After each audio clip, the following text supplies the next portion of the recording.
You know, I was just listening to that and I was thinking how lucky we are to have Asha and our band. Oh, yes.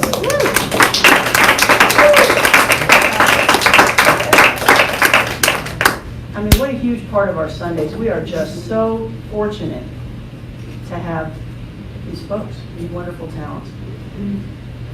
Don't be nervous. Just two. I've set my timer for 20 minutes, and even though there's a collectively 300 pages in these books, don't let that concern you at all. You can talk fast. I can talk fast. I'm from New York. I speak like a tobacco auctioneer. Okay. So how is everybody? Good. So today we are beginning our series on which Return to the One, which is a name I came up with, which I really like. The problem is nobody gets it. People were saying, what are we talking about? It's Return to the One. And they're like, okay, that's nice. And yeah, one what? They say one what? And then they say, if we're one, what are we returning to? What did we leave? Where are we going? I'm like, well, maybe that was a poor choice. But moreover, the question becomes, what does it mean to me? And even if I understand what returning to the one means, or what Melanie thinks it means, as I sit on 400, as I pay my bills, as I worry about retirement, as I go about my life, it's like I don't have time to return to the one. I'm trying to get home by 6 o'clock before the dog pees on the rug. Right? Returning to the one is a whole different issue. What does it matter? It matters. We're going to get to a little later why it matters.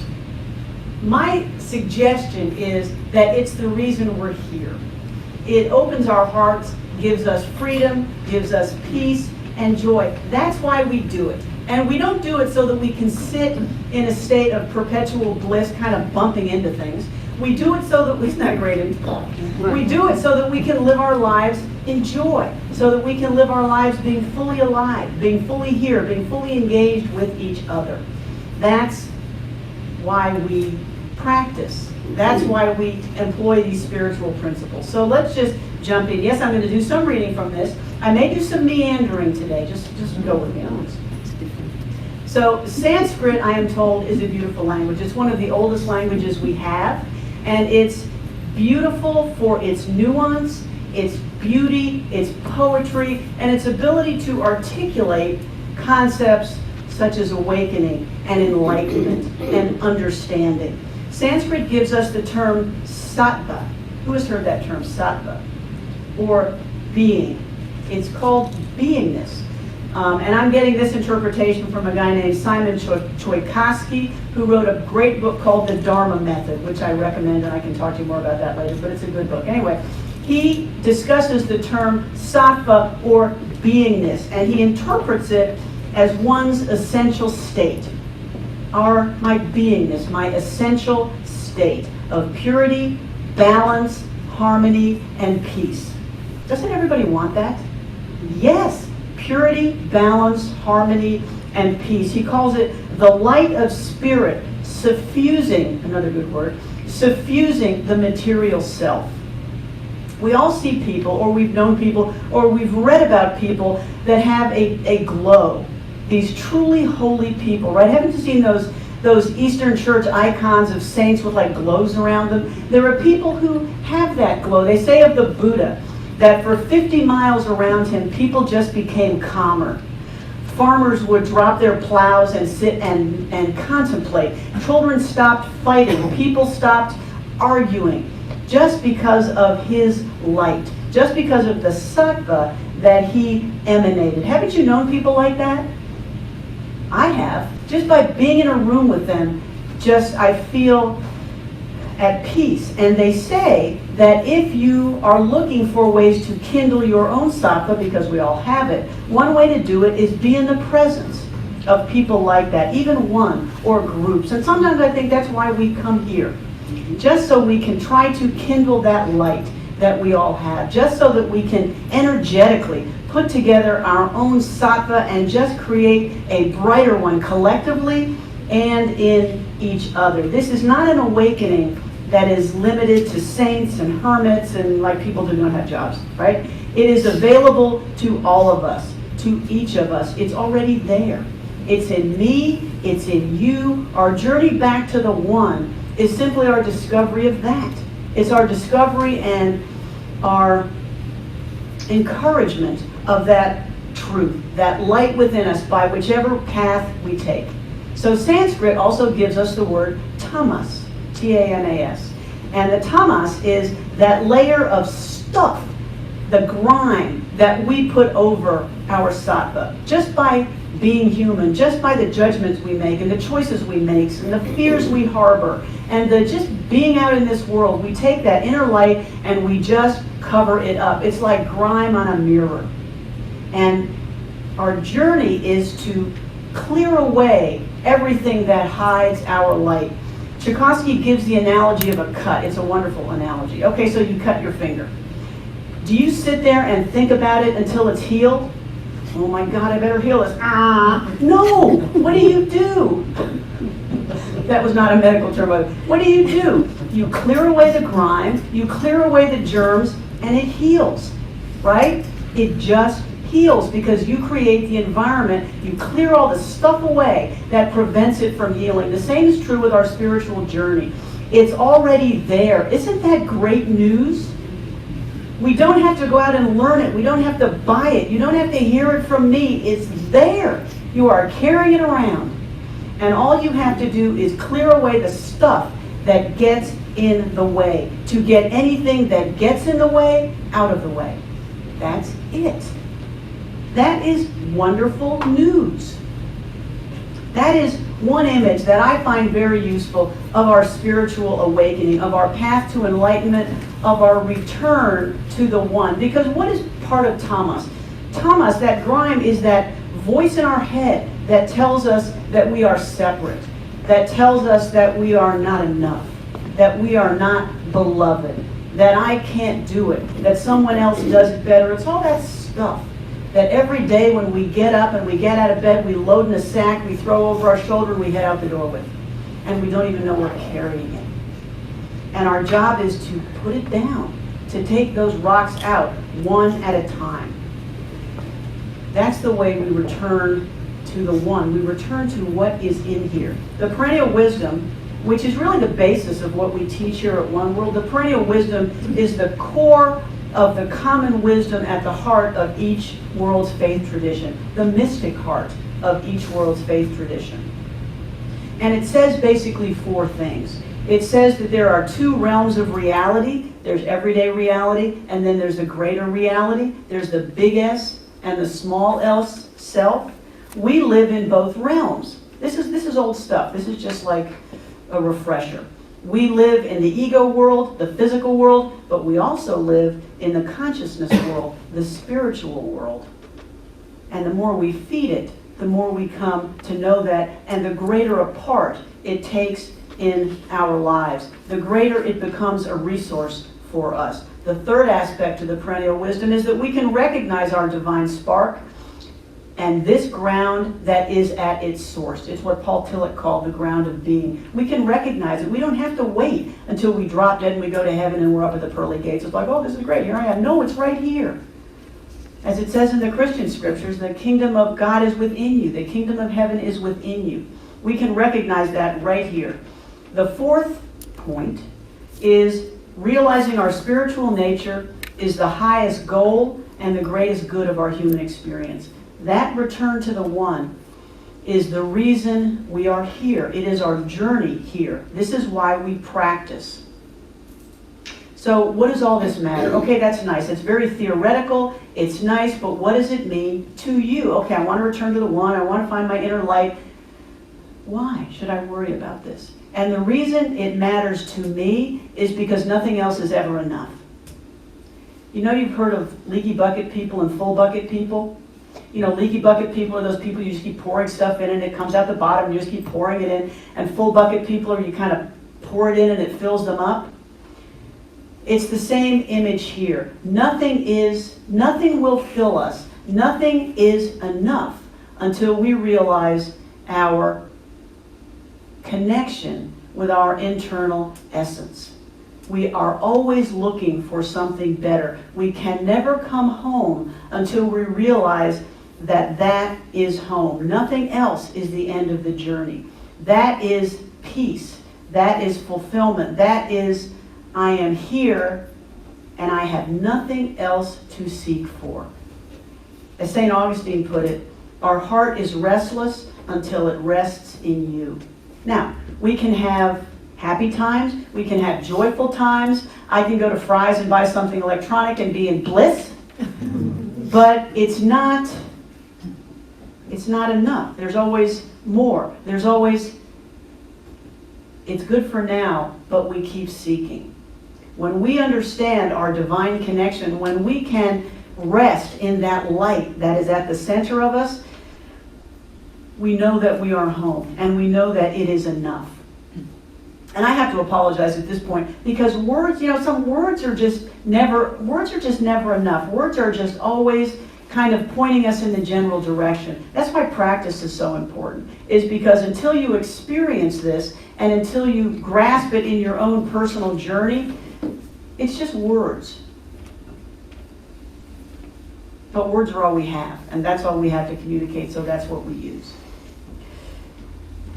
But what these sages are saying is that when we do that, when we can come back to that connection with our divine, when we can live just basked in that light all the time, that the wind can blow, the seas can rage, mountains can fall down, but you will not be swept away. Because that is your rock. That is your foundation. As the Gita puts it, the Bhagavad Gita puts it, in this sad, vanishing world, turn to me to find freedom. That's freedom. So as we begin this journey, which we're going to talk about more as we go this month, one of the questions that we ask kind of is, who are we? Who are we to say we are divine? Where did we come from? It struck me that as we begin this journey of returning to the One, I wanted to talk about where we come from. Why do we think that we have any claim on divinity at all? And so I started thinking about creation stories. Now we all know Joseph Campbell and myths, and I started thinking about what is the purpose of creation stories, because every faith tradition has them.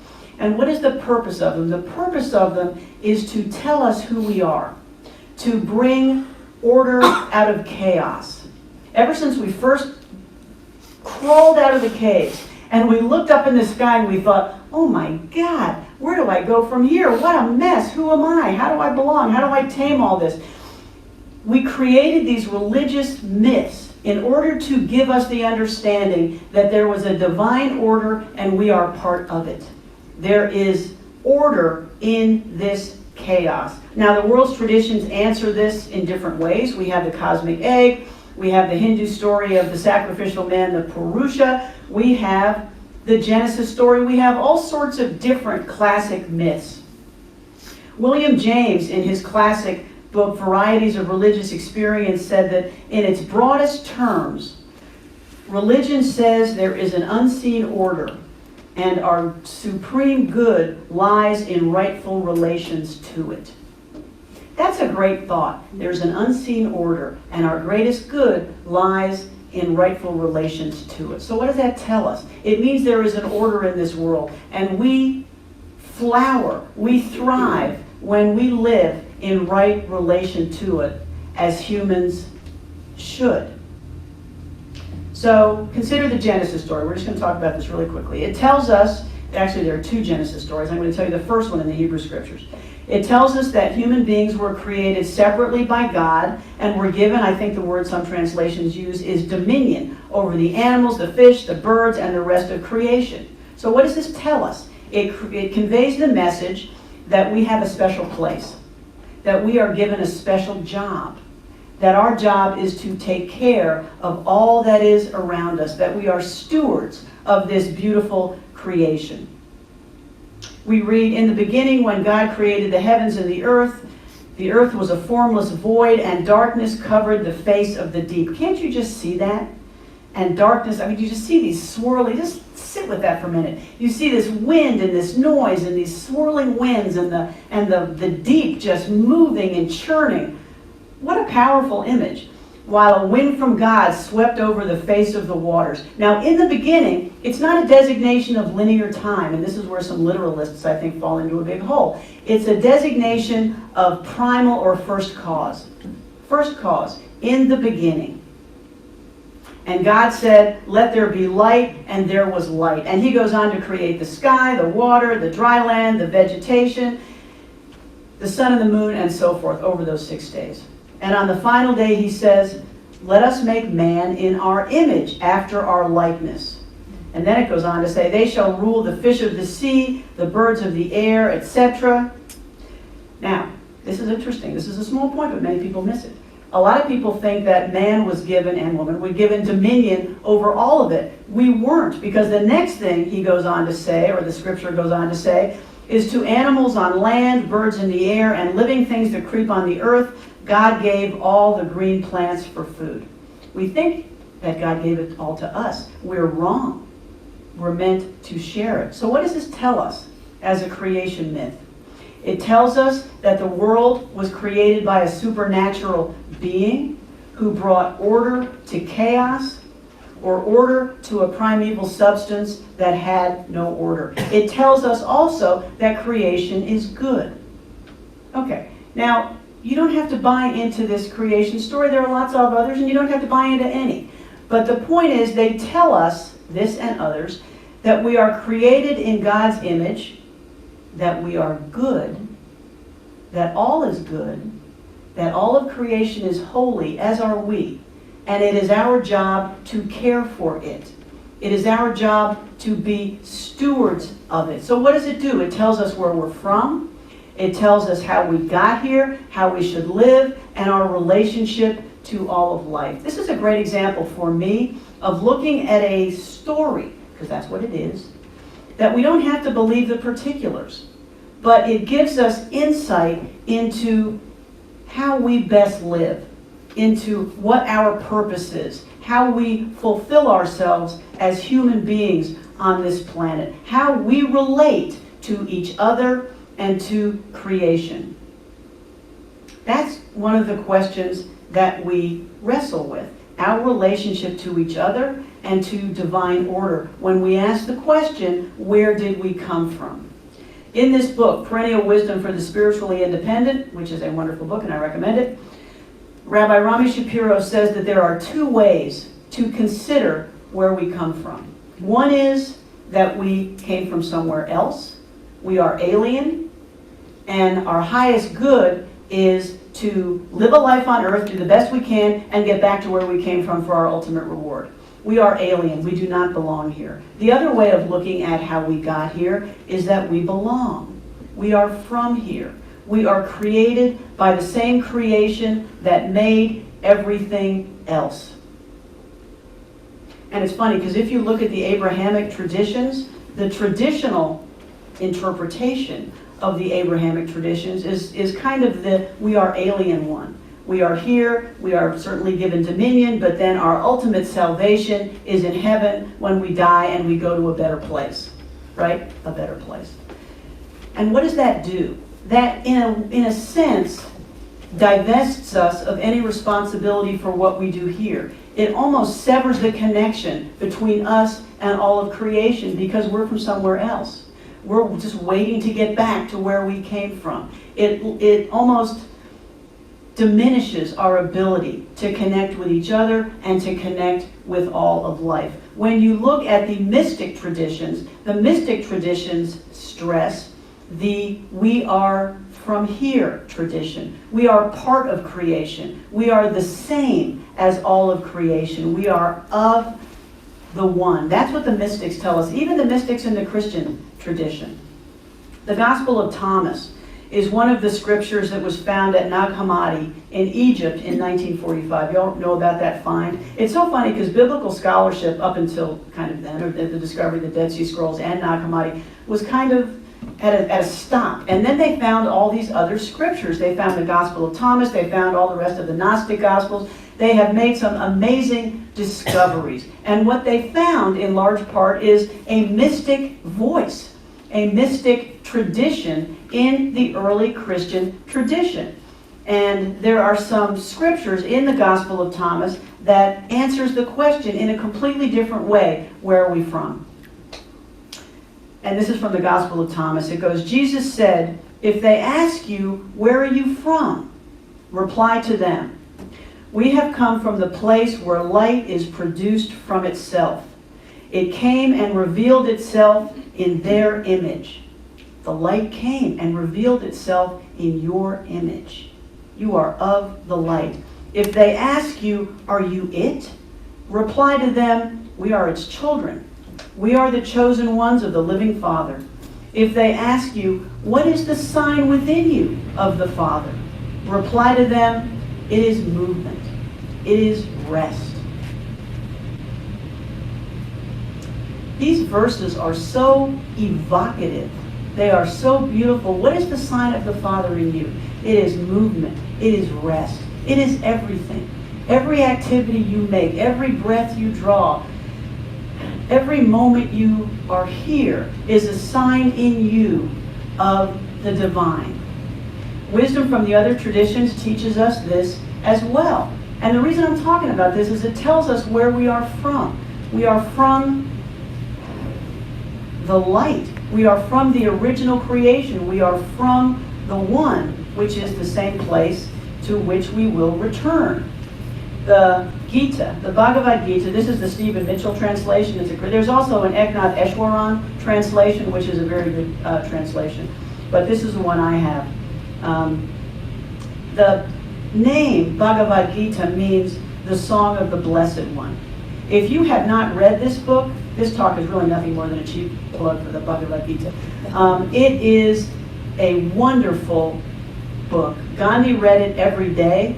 Thoreau took it with him to Walden Pond. It is inspirational. It is a love song to God. It teaches us how we should live. It inspires us to live better. I just cannot tell you enough what a wonderful scripture this is. Historically, they say it was perhaps written in the 5th century BCE, perhaps as late as the 1st century BCE. It right now is one of the Upanishads. It's book 6 of the Mahabharata, which is the huge epic Hindu poem of the battle between two warring families, the Pandavas and the Kauravas. Well, we don't have to get into the detail of that. But the Gita is set at the moment when these two warring armies are about to fight. And they're related. Arjuna, it's a conversation between Arjuna and his charioteer, who is the Lord Krishna in disguise. And Arjuna is the head of the Pandavas, and he is going to go fight his relative, the Kauravas, and it just breaks his heart, because these are his cousins, his grandparents, his friends, and they are fighting over the succession, and he knows it's his duty to go and fight with them. So what happens is, you can just see it, just imagine this. The horses are chomping, the bugles are blowing, the warriors are shouting, everybody's shaking swords, the battle is about to be engaged. And Arjuna says to Krishna, drive me out between the two armies that I may look at these families who are about to kill each other. So Krishna drives him out, and time just stops. And what we have is this conversation between Arjuna and between Krishna on the nature of life, the nature of duty, the nature of permanence, what it means to be alive, what it means to be human, and why we are here. Arjuna's first question is, who am I? What is my duty? Why am I here that I am to go and fight these people whom I love? And so the question is, for him, really, who am I? And where do I come from? And what is my duty to do? And the verse that I want to read that's just beautiful, that talks about the nature of the divine and gives us an understanding of how we relate to it, is this. Earth, water, fire, air, ether, mind, intellect, and personality. This is the eightfold division of my manifested nature. This is my inferior nature, but distinct from this, O valiant one. Know that my superior nature is the very life which sustains the universe. And this is where he goes on to talk about what he is. This is Krishna, the Lord Krishna. It is the womb of all being. For I am that by whom the worlds were created and shall be dissolved. There is nothing higher than me. All is strung upon me as rows of pearls upon a thread. I am the fluidity in water, the light in the sun and in the moon. I am the mystic syllable Om in the Vedic scriptures, the sound in ether, the virility in humanity. I am the fragrance of earth, the brilliance of fire. I am the life force in all beings. I am the eternal seed of being. I am the intelligence of the intelligent, the splendor of the resplendent. Compare that with the image of a separate being upon a cloud. This, Lord Krishna is saying, I am the being in everything. I am the joy in a child's laughter. I am the energy between lovers. I am the strength of men. I am the tears of those who weep. Plus being the weeper. I am everything. There is nothing that is not God, including you now, before, and after. So what this does, this invites us to imagine a creation in which there's really no separation between us and everything else. And as we walk around in our material suits, it is so hard to imagine. But it is a world in which really we are all one, and there's really no other way to say it. Rami Shapiro talks about a conversation he has with a girl who stood up in one of his classes and said, I don't know what you're saying. This is my body. This is me. There's nothing else. This is just me. And so he looked at her and he said, okay, well, so your lungs are part of your body, right? And she goes, well, yeah, you idiot. And he says, well, what do you need in order to breathe? And she goes, well, air and, oxygen. And so he says, okay. So if there were, oxygen is produced by photosynthesis and by plants and trees and all that stuff. So if there were no trees and there were no plants and there was no photosynthesis, would your lungs work? And she goes, well, no. And he says, well, why can you not consider those plants and those trees and that air to be a part of your body as well? Why stop at you? That's just as necessary as your lungs, because without them, your lungs don't work. And she was a little gobsmacked at that, but it's a way to think about it. Why think that we stop right here? Because we really don't. This is the concept that Thich Nhat Hanh called interbeing. There's some, in that, I think the way he put it that we inter-are. We are all connected. We all inter-are. There's a couple verses, and I know I'm running out of time, but there's a couple verses I want to read from the Gita that just tells you a little bit about this connection. And this is Arjuna. This is Arjuna asking Krishna how I can go and fight these people and what is my duty here to do. And the Lord Krishna says, although you mean well, Arjuna, your sorrow is sheer delusion. Wise men do not grieve for the dead or for the living. And he goes on to say, there never was a time when I did not exist, or you, or these kings, nor will there come a time when we cease to be. Just as in this body the self passes through childhood, youth, and old age, so after death it passes to another body. The presence that pervades the universe is imperishable, unchanging, beyond both is and is not. How could it ever vanish?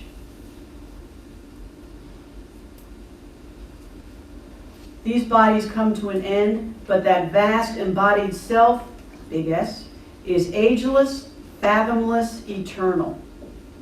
Knowing that it is eternal, unborn, beyond destruction, how could you ever kill? And whom could you kill? Arjuna. He calls our existence unmanifest, unchanging, and if you understand it this way, he says, you have no reason for your sorrow. We have always been here, this is so mind-bending. We have always been here, we are here now, and we will always be here. Perhaps not in this form, but in a form that continues. There's a story of a Sufi master who was dying, and his followers were gathered around him just weeping, and they were saying, "Master, Master, don't leave us, don't leave us." And he looked at them and he was truly puzzled. He said, "Leave you?" He said, "Where would I go?" So these are some tough thoughts, and this is confusing, and it's counterintuitive, but it's a worthy exploration to make. And so for this coming month, we're going to look some more at the Gita. We're going to look at some other sources. And what I invite you to do as a takeaway as you go through this week is just as you look at others, as you look at situations in your world, as you look at people around you, just entertain that thought of connection. Entertain that thought of eternal presence. Entertain that thought that your energy flows out from you into them and back, and just try to look at your world with eyes that are a little different, and see if that changes your experience at all. So let's take these thoughts into meditation.